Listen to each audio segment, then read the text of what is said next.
9:50 তেল দেয় সীমিত, আপনি তেল পাওয়া যাচ্ছে না। ঠিক আছে, লাইনে দাঁড়াইছি, দেশে কাছাকাছি গেছি, তেল নেই। ঠিক আছে, আর এটার মধ্যে হইলো তেল ভালো দেয়, আর মানে বিএপি গাড়ি বেশি এটা থাকে না। এটার মধ্যে গাড়ি কমতে থাকে। এটা হলো 4টা নজলে দেয়। ঠিক আছে, তারপরে এটা ভরসা করা যায় যে তেল পাওয়া যাবে না। ঠিক আছে, ওই শুধু আমি না, আমার পেছনে আরো নিম্নত এখনই মনে হয় 300 গাড়ির জন্য গেছে। আমি 80 নাম্বার সিরিয়ালে আছি। আপনি 68 সিরিয়াল? নাম্বার সিরিয়ালে আমার পেছনে আরো মনে করি আমরা 300 গাড়ি আছে। ওরা কি সিরিয়াল নাম্বার দিয়ে রাখছে? না না না, কোনো সিরিয়াল নাই এভাবে। আপনি লাস্ট কবে তেল নিয়েছেন? আমি লাস্ট গেছি হইলো গত 3 দিন আগে। আমি মংলা গেছি তেল নিয়ে। ঠিক আছে, তেল নিয়ে মংলা গেছি আইছি, আমার তেল শেষ হয়ে গেছে। এখন তেল না নিলে গাড়ি চালানো যাবে।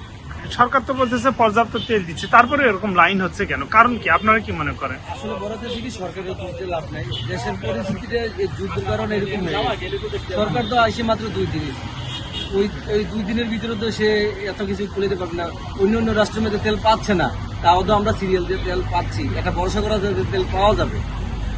সরকার হয়েছে 2 দিন হয়েছে আইছে, সে তো আবহাওয়াই বোঝে না।